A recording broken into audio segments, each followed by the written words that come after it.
Cool. Thank you for having me. So over the weekend, my daughter called me to her room and she showed me her desk and she said, "Look, Dad, I've made my desk like your desk." And she'd put all her crayons and her pencils out on the desk. And she said, "I've drawn you this picture." And she shows me this picture, and it's a picture of me and my wife and her brother. And I said to her, "I'm sorry, but your art is no longer economically viable." Which she didn't understand because she's 7. No, I didn't say that to her. I said, "Your drawing is beautiful. I love you. This is incredible. The creativity has an incredible future, and we should keep drawing stuff and making stuff and doing stuff." I am an artist and a writer and the co-founder of a very weird little studio agency thing that just plays with technology in really weird and wonderful ways. I've written a whole bunch of books, a whole bunch of things, and I will talk to you about 1 or 2 of them, and hopefully it'll be interesting. We'll see. So I had this horrible experience in 2020, which was a big year for everyone. I was stuck on one side of South Africa. That's where the accent is from, if you were wondering. My mom was on the other side of South Africa, and she was dying of terminal cancer. And because of the lockdown, I couldn't be with her. And it drove me a bit crazy. And at the very last minute, I decided I was going to drive across the country to try and be with her in some way, shape, or form. I couldn't fly. I wasn't really supposed to be traveling, but I did. And about 8 hours into the journey, my aunt phoned me and said, "Your mom's passed." And so I stopped the car on the side of the road, and I got out, took the phone call, got back in the car, and drove all the way back. And when I got back, I had to explain to my daughter what had happened, that her grandmother was dead, and it was a horrible, horrible, horrible experience. And so processing all of this, one of the things that I've always done is I've tried to exercise my emotions through creativity in different ways. And one day while I was playing with GPT-3, very early version of it, I realized I can use this tool for so many different things, not just, writing Facebook headlines or Google ads. So I took a passage from the Bible, the Talmud, the Tao Te Ching. I took some poetry from Rumi, some Leonard Cohen lyrics, and some Bob Dylan stuff, some Marcus Aurelius, and I put it all together. And I said, "How do I explain death to my children?" And it came back with this: encourage them to celebrate the lives of other people. Tell them the dead are not dead, not in the way we think of it. Tell them they live on as they are remembered. Tell them every goodbye is really a hello to a different way of being. Tell them they'll always be loved. Tell them they never have to feel alone, never. Tell them the world is magical and mysterious and strange. Tell them they are part of the mystery and the magic and the beauty of it. So I have the good fortune of being, bizarrely enough, a best-selling poet. So I could kind of look at this and go, there's something profound, in terms of this conversation, in terms of this dialogue. So I asked another question and another question.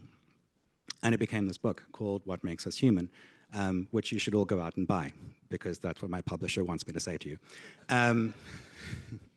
It's been translated into a bunch of languages, which is great. So this is just a little bit of background on the kinds of things that I make, the kinds of things that I do. Before I started Sounds Fund, which is the creative intelligence agency, I was the global head of innovation for the Vice Media Group's internal creative studio, Virtue, where I worked on Coca-Cola, Crazy Project, UNESCO to back up the Ukraine's cultural artifacts.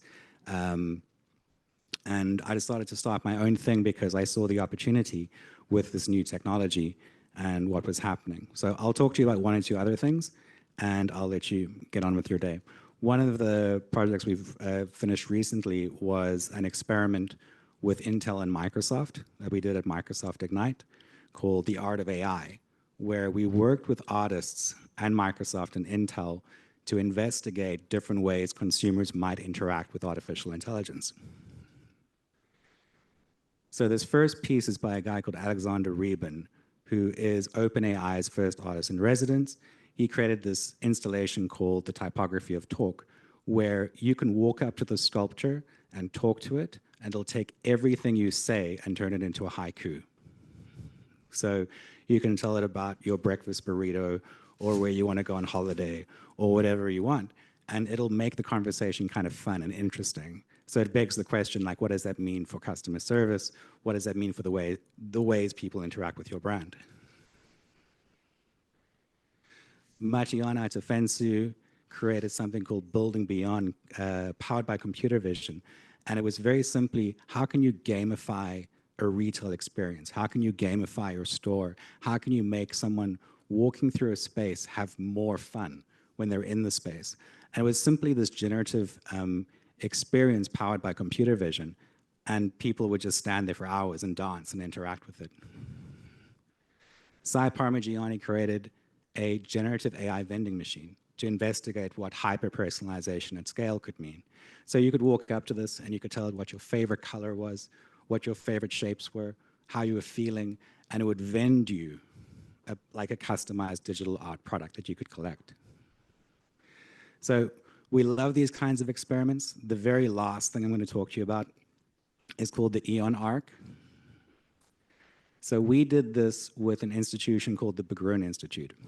And they have a group of humans within the organization called the Future Humans team. And their job is just to think about the future from a cosmological, biological, technological point of view.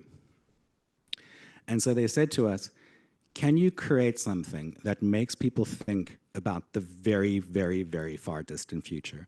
Not 100 years, not 1,000 years.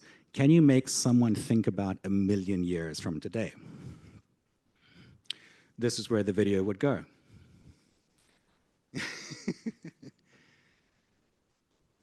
There we go.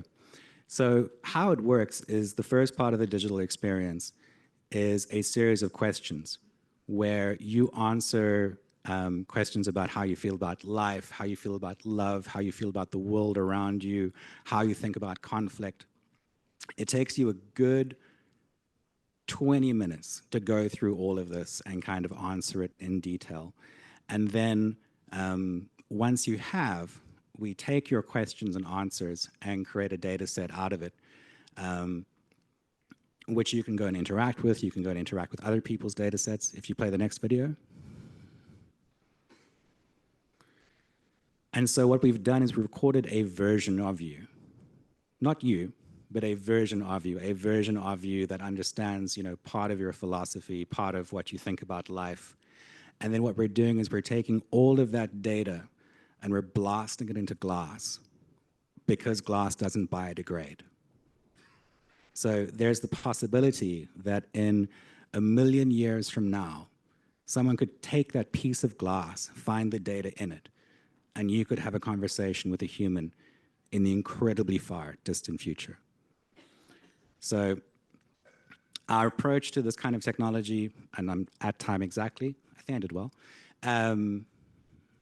is very much how can we use this as a lever to tell incredible new stories? We think this technology lends itself to incredible new mediums and new ways to engage with people. And there's 1,000 ways to automate things and make them more efficient, but what we're very interested in is what are the things that we can do today that we've never done before? So thank you for your time and have a great day.